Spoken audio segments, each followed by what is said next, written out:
यो चाहिँ जन्तेढुङ्गा गाउँपालिकाको जन्तेढुङ्गा भन्ने ठाउँ। यो यहाँ जन्ती जस्तो लहरे बसेको ढुङ्गा देख्न सकिन्छ र यो जन्तीढुङ्गा भएका कारणले गर्दाखेरि यो ठाउँको नाम नै जन्तेढुङ्गा भनेर राखिएको भनेर यहाँका जानकारहरू बताउनुहुन्छ। र यो चाहिँ विशेष गरी योसँग एउटा दन्ती कथा जोडिएको छ। यहाँनिर चाहिँ यो राजा रानीको जन्ती र यो राजा रानीको जन्ती जाँदाखेरि चाहिँ यहाँदेखि चाहिँ त्यो गोलमेभिर रामप्रसाद राई गाउँपालिकाको गोलमेभिरसम्म पुगेको।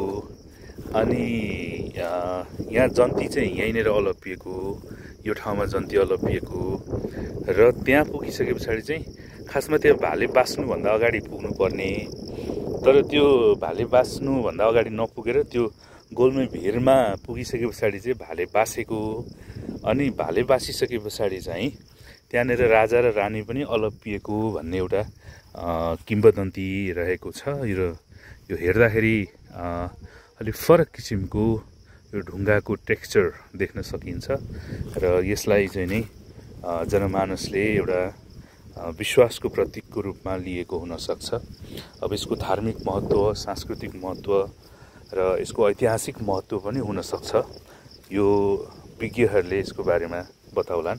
तर यो हेर्दाखेरि चाहिँ आकर्षक र सुन्दर देखिन्छ, किनभने यो टेक्स्चर चाहिँ हामीले प्राय देखेको हुँदैन र यो नदेखेको टेक्स्चर भएको कारणले पनि यो अलिकति यो भने होला। जस्तो यसलाई चाहिँ यिनीहरू चाहिँ यो जन्तीहरू हो, यिनीहरूलाई यो जन्तीको स्वरूपमा मानिएको भन्ने प्रचलन रहेको छ। यो एउटै मात्रै ढुङ्गा हो, यो यति ठुलो ढुङ्गा एउटा हो। प्लस यहाँ चाहिँ यो एउटा रुखलाई संरक्षण गरेर यसलाई चाहिँ नि यो देवीथान जस्तो बनाएको हुनसक्छ। देख्न सक्नुहुन्छ यो ढुङ्गामा पलाएको झ्याउ। यो झ्याउ चाहिँ कतिपयले यसलाई याङबेन भनेर भनिन्छ, यो लिम्बू भाषामा होला सायद है, मैले लिम्बू हो कि राई भाषामा। अनि यो याङबेनलाई चाहिँ नै सुँगुरको मासुसँग पकाएर खाँदाखेरि अत्यन्त स्वास्थ्यवर्धक र स्वादिलो हुने भन्ने विश्वास छ। यहाँहरूले कति खानुभएको पनि होला। र यो जन्तेढुङ्गालाई यसलाई चाहिँ एउटा पार्कको रूपमा विकसित गर्न खोजे जस्तो देखिन्छ। यहाँनिर यो पार्कको स्वरूपमा र यहाँनिर भएका यो संरचनाहरूलाई अलिअलि बन्दै गरेको जस्तो देख्न सकिन्छ। जस्तो यो रोड जुन छ यो चाहिँ हामी यता देब्रेपट्टि गयौँ भने चिसापानी बजार पुग्छौँ भने दाहिनेपट्टि चाहिँ यो बराहपोखरी गाउँपालिका हुँदै हुँदै अन्य ठाउँहरूमा सायद यो खोटाङ हुँदै हुँदै दिक्तेल पुग्ने ठाउँ हो जस्तो मलाई लाग्छ। एक्ज्याक्ट मलाई चाहिँ यो विषयमा थाहा भएन, यो बाटो म हिँडेको छैन त्यति धेरै। र यहाँनिर पर्यटकहरू, आन्तरिक पर्यटकहरू आइरहनु भएको जस्तो हामीले महसुस गर्न पाइयो यहाँ। किनभने यहाँ नजिकै एउटा बराहपोखरी गाउँपालिकाबाट त्यहाँका वडाका अनि त्यसैगरी विद्यालयका अनि स्वास्थ्यका कर्मचारी साथीहरू पनि यहाँ माथि आएर एकछिन अघि हामी गफ पनि गऱ्यौँ। त्यसो भएकाले गर्दाखेरि अब यो आन्तरिक पर्यटनलाई बढावा दिनको लागि यसलाई अलिकति व्यवस्थित गर्न सकियो भनेदेखि यो राम्रो हुने सम्भावना छ। र यहाँनिर एउटा ढोका बनाइएको रहेछ। यो ढोकाबाट यहाँ भित्र छिर्ने, यहाँ चाहिँ नि भगवानको प्रतीक जस्तो बनाएर त्यो ढुङ्गा अनि त्यसमा चाहिँ नि पाती चढाउने मात्रै नभएर यहाँनिर चाहिँ नि यो यसरी बनाएर राखिएको रहेछ यो देवीथान। र यहाँनिर चाहिँ यो यसको धार्मिक महत्त्व पनि हुन्छ। यहाँभित्र चाहिँ त्यहाँ देख्न सक्नुहुन्छ पूजा गर्ने ठाउँ। यो अघि माथिबाट चाहिँ देखिएन। र यो नै हो जन्तेढुङ्गा, जन्तीहरू अलपिएको जन्तेढुङ्गा। र अहिले 1 नम्बर प्रदेश कोशी प्रदेश सरकारले भ्रमण वर्ष 2082 मनाइरहँदाखेरि यो विशेष गरी पहाडी क्षेत्रमा भएका यस्ता ल्यान्डस्केपहरू अनि यस्ता ऐतिहासिक त्यसै गरी चाहिँ नै धार्मिक महत्त्व राख्ने ठाउँहरूलाई अलि बढी प्राथमिकीकरण गरेर यिनीहरूको संरक्षण र सम्वर्धनतिर ध्यान दिने हो भनेदेखि वास्तवमा अहिले पछिल्लो समयमा नेपालीहरू भ्रमण गर्नुपर्छ, घुमघाम गर्नुपर्छ भनेर चाहिँ धेरै सचेत भइरहेको पनि देख्न सकिन्छ। त्यसो भएका कारणले गर्दाखेरि आन्तरिक पर्यटनलाई अलि राम्रोसँग व्यवस्थित गर्ने हो भने र पर्यटनसँग सम्बन्धित चाहिँ विभिन्न कार्यक्रमहरू आयोजना गर्ने हो भनेदेखि र विशेषतः यस्ता ठाउँहरूलाई जुन ऐतिहासिक र पुरातात्विक महत्त्व राखेका ठाउँहरू छन्, ती ठाउँहरूलाई अलिक बढी चाहिँ नि फोकस गरेर यसलाई संरक्षण सम्वर्धन गर्ने भने पक्कै पनि आन्तरिक तथा बाह्य पर्यटकलाई आकर्षण गर्न सकिन्छ। यो आन्तरिक तथा बाह्य पर्यटकको केन्द्रबिन्दु पक्कै पनि बन्न सक्छ। यहाँ आउने पर्यटकहरूले यसरी फोहोरहरू फालेको देखियो। यो विशेष गरी चाहिँ नि यो यसरी यो ठाउँहरूमा फोहोरहरू फाल्नु भनेको चाहिँ यसलाई पुनः यो ठाउँको महत्त्वलाई नै गिज्या जस्तो लाग्छ मलाई। त्यसकारण सकेसम्म हामीले कुनै पनि वस्तु प्रयोग गर्छौँ र त्यहाँबाट निस्किने फोहोरलाई चाहिँ हामीले व्यवस्थापन पनि गरौँ भन्ने लाग्छ मलाई। र यो यहाँनिर यो ढुङ्गा नै हो, जन्ते ढुङ्गा। यहाँनिर छेपारो देख्न सकिन्छ। यहाँ हेर्नुहोस् त, यो छेपारो चाहिँ यो रङ फेर्ने छेपारो होइन होला। यो कुन कलरको कुन छेपारोहरूले चाहिँ एउटा कमेलियन भन्ने छेपारो हुन्छ, त्यसले चाहिँ रङ फेर्छ। र यहाँ यो ढुङ्गाको चाहिँ अरूभन्दा पनि हामीलाई टेक्स्चर चाहिँ नै अत्यन्त आकर्षक र यो हेर्दैखेरि यो फरक किसिमको देख्न सकिन्छ। अब यहाँ यो छुँदैखेरि पनि यहाँ चाहिँ नि अलिक फरक किसिमको ढुङ्गा, यो एउटा एक खालको ढुङ्गा होला। त्यस पछाडि यहाँ माथि एउटा ढुङ्गा छ, त्यस पछाडि यहाँ छ होइन। त्यहाँ माथि चाहिँ दक्षिण ढुङ्गा जस्तो छ। अब यहाँनिर चाहिँ नि अर्कै खालको एउटा ढुङ्गा छ होइन। त्यसले गर्दाखेरि अब यो अलिकति आवाज पनि अलि अर्कै फरक किसिमको आवाज आउने रहेछ, त्यस्तो देख्न सकिन्छ। र हुन चाहिँ वास्तवमा अब यो एउटा यहाँ हेर्नुहोस् त, सिसाहरू यसरी चाहिँ नि मान्छेले फुटाएर यसरी फालेको देखियो। यहाँनिर प्लास्टिकहरू बोतलहरू पनि फालेको देखियो। यसलाई अलिकति यहाँको जन्ते ढुङ्गा गाउँपालिकाले यसलाई अलिक बढी संरक्षण गर्नुपर्नेदेखि यहाँनिर बोतलहरू, बियरको बोतलहरू पनि देख्न सकिन्छ। यो काफलको रुख, यहाँनिर काफलको रुखहरू धेरै मात्रामा रोपेको पनि संरक्षण गरेको पनि पाइयो।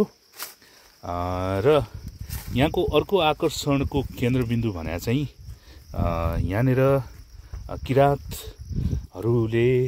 किराँतीहरूको एउटा आस्था र किराँतीहरूले मान्ने यो भनौँ न, उहाँहरूको पुर्खा भने पनि, उहाँहरूको भने ईश्वर भने पनि, भगवान भने पनि किराँतीहरूले पुज्ने सुम्निमा र पारोहाङको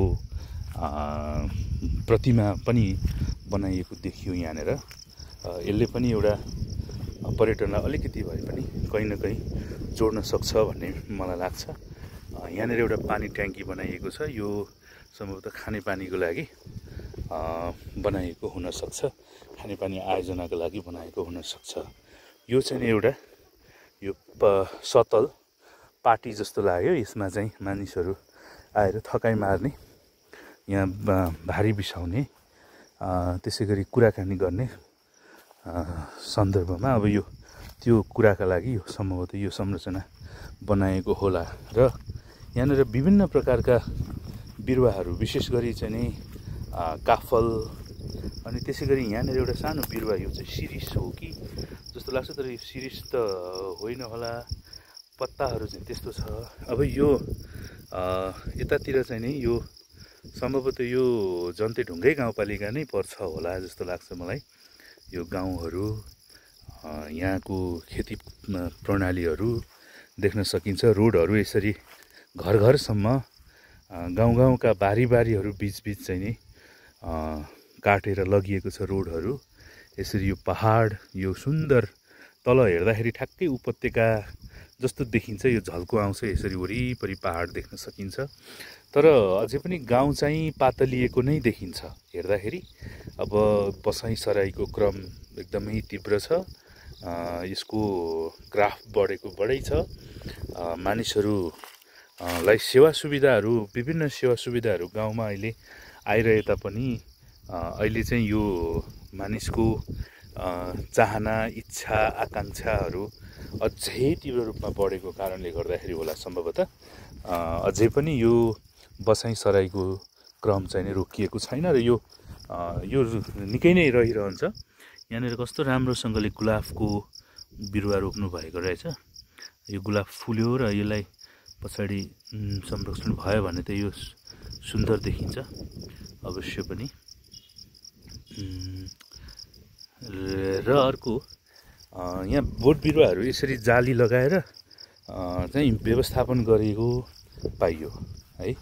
र अघि मैले भने जस्तो चाहिँ नि आन्तरिक पर्यटनलाई र बाह्य पर्यटनलाई पनि अब यो एउटा चाहिँ नि आन्तरिक पर्यटनलाई चाहिँ नि यसरी पनि बनाउन सकियो हैन। यहाँ अलिकति लगानी गर्ने, यहाँ चाहिँ नि थोरै बसोबासका लागि या भनौँ न होमस्टेहरू भयो अनि अन्य चाहिँ सुविधाहरू प्रदान गर्न सक्ने हो भनेदेखि अन्य ठाउँहरूबाट पनि टाढा टाढाबाट पनि आगन्तुकहरू आउने क्रम देख्न सकिन्छ। र यो हामी मानिसको चाहिँ फोहोर गर्ने प्रवृत्ति चाहिँ नेपालीहरूको यो प्रवृत्ति चाहिँ नि अलिकति यहाँ पनि देख्न सकियो। जस्तो हामीले पानी खान्छौँ, बोतल यहीँ फालिदिन्छौँ, चुरोट खान्छौँ, खोल यहीँ फालिदिन्छौँ, यो भोलाहरू खान्छौँ यहीँ फालिदिन्छौँ, यो विभिन्न तरिकाले। र यहाँनिर चाहिँ सुम्निमा र पारूहाङको प्रतिमूर्ति देख्न सकिन्छ। यहाँ म तपाईँहरूलाई म राम्रोसँगले यहाँ देखाउँछु। र किराँतीहरूको विशेष महत्त्वको साथ हेरिने सुम्निमा र पारूहाङको मूर्ति यहाँ देख्न सकिन्छ। यसरी यसलाई एउटा छुट्टै तरिकाले संरक्षण गरेर राखिएको देख्न सकिन्छ। र यसरी यो पार्कसम्म आउनको लागि चाहिँ नि यो लेफ्ट र राइट साइडमा चाहिँ यसरी धुपीको बिरुवाहरू रोपेर यसलाई हुर्काइँदै रहेछ। यो हेर्दाखेरि एकदमै आकर्षक देखिरहेछ। अब यो अलिक ठुल्ठुलो भएपछि त झन् धेरै आकर्षक हुन्छ नै होला। र यहाँनिर चाहिँ काफलको बोटहरू देख्न सकियो। यो काफल चाहिँ तर फलेको देखिएन। यो सम्भवतः भाले काफल, पोथी काफल हुन्छ अरे, कुनै फल्ने र नफल्ने काफल हुन्छ। त्यसो भएका कारणले गर्दाखेरि यो चाहिँ नफल्ने प्रजातिको काफल पर्यो होला भन्ने मेरो बुझाइ रह्यो, अनुमान रह्यो। र अघि मैले भने जस्तै यहाँ फोहोरहरू चाहिँ अत्यधिक मात्रामा फालिएको रहेछ। यो फोहोरहरूलाई व्यवस्थापन गर्ने हो, यसलाई अझै राम्रोसँगले व्यवस्थित गर्ने हो भने त यो एरिया पनि एकदम राम्रो छ। त्यहाँनिर एउटा कुनै प्रकारको व्यवस्थापन गर्ने हो भने यो साह्रै नै सुन्दर पर्यटकीय गन्तव्य अवश्य पनि बन्नेछ। त्यहाँनिर ढुङ्गामाथि हाम्रो सर म्याडमहरू चाहिँ बराहपोखरी गाउँपालिकाबाट यहाँ आज शनिबार हटिया यो जन्तेढुङ्गा गाउँपालिकाको चिसापानी भन्ने ठाउँमा र त्यो हटिया भर्दै यतातिर पनि आउनु भएको छ। सम्भवतः केही सेकुवा बनाएर खान खोज्नु भयो होला जस्तो लागिरहेछ मलाई। दाउरा तयार गर्दै हुनुहुन्थ्यो सरहरूले। एकैछिन कुराकानी भयो र यो चाहिँ काफलको बोट, यो नफल्ने काफलको बोट रहेछ जस्तो मेरो विचारमा आयो। र यसलाई अर्को चाहिँ यहाँ महत्त्वपूर्ण कुरा चाहिँ गरिएको कुरा चाहिँ यहाँ घेराबारा पनि गरिएको देखियो। यो त्यहाँ तलदेखि त्यो वाल लगाएर परसम्म यसको एरिया जति छ त्यसलाई चाहिँ घेराबारा गरेको देखियो। यहाँ केही लगानीहरू गरेको चाहिँ देखियो, तर पर्याप्त लगानी भन्ने चाहिँ देखिएन। त्यसले गर्दाखेरि अझै पनि यो प्रदेशसँग, सङ्घीय सरकारसँग, वडा पालिका सबै मिलेर यसलाई एउटा छुट्टै किसिमको पर्यटकीय गन्तव्य बनाउन सकेदेखि यो ठाउँको जनजीविकामा, त्यसै गरी चाहिँ नि पालिकाहरूको आफ्नो आन्तरिक स्रोतमा पनि यसले पक्कै पनि थुप्रै टेवा दिन्छ भन्ने मैले चाहिँ बुझेँ। यहाँनिर आइरहँदाखेरि यसलाई केही न केही चाहिँ गर्न खोजिएकै छ। जस्तै यहाँनिर फुलहरू रोपिएको छ, अनि यो फुलहरू अलिक ठुलो भइसके पछाडि चाहिँ यसले यहाँ अझै फरक किसिमको शोभा दिन सक्ने झल्को पाइन्छ। यहाँनिर एउटा खण्डहर भएको एउटा चाहिँ यहाँ घर जस्तो, गोठ जस्तो राखिएको छ। यसको कुनै न कुनै कामका लागि यो बनाइएको थियो होला पहिला।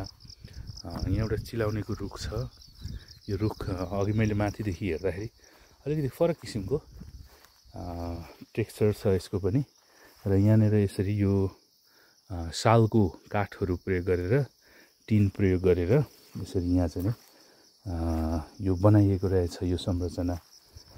यो चाहिँ यसरी यो यसको संरचना सम्भवतः यो काटिएको थियो होला, यो माथिसम्म यो चिरिएर माथिसम्म त्यसरी चिरिएको छ। वेल साथीहरू, तपाईँहरू पनि घुमफिर गर्न इन्ट्रेस्ट राख्नुहुन्छ भने तपाईँहरू पनि घुम्नुहोस्। घुम्दाखेरि धेरै कुराहरूको अनुभव प्राप्त हुन्छ। घुमिसके पछाडि दुई तिनवटा कुराहरू मलाई चाहिँ विशेष गरी दुई तिनवटा कुराहरूको फाइदा म महसुस गर्छु। जस्तो पहिलो चाहिँ अब एउटा मेन्टल हेल्थको कुरा छ। हामी कुनै काममा अत्यधिक काममा चाहिँ काम गरिरहँदाखेरि हामी अलिकति फ्रेस हुनलाई र अलिकति माइन्डलाई अलिकति रिफ्रेस गर्नको लागि चाहिँ यो घुम्नुपर्छ नयाँ नयाँ ठाउँहरू। दोस्रो कुरा चाहिँ घुम्दाखेरि अलिकति हाइकिङ जस्तो गर्न सक्यो भने चाहिँ त्यसले स्वास्थ्यलाई पनि अलिकति फाइदा पुर्यायो। र तेस्रो कुरा चाहिँ नि हामीलाई सबैभन्दा ठुलो कुरो चाहिँ नलेज, धेरै कुराको नलेज हुन्छ। यहाँको वस्तुस्थितिको बारेमा नलेज हुन्छ, अनि यहाँका मानिसहरूको रहनसहन, यहाँको प्रकृति, यहाँको चाहिँ विशेषता लगायतका धेरै कुराहरू हामीले चाहिँ प्राप्त गर्न सक्छौँ। त्यसकारण मलाई अलिक बढी घुम्न रुचाउँछु म। भलै म धेरै ठाउँहरू चाहिँ घुमेको चाहिँ छैन, तर अवसर मिलेसम्म, समय मिलेसम्म र सबै कुराले साथ दिएसम्म चाहिँ म घुम्ने कोसिस चाहिँ गर्छु। त्यस कारणले गर्दाखेरि अब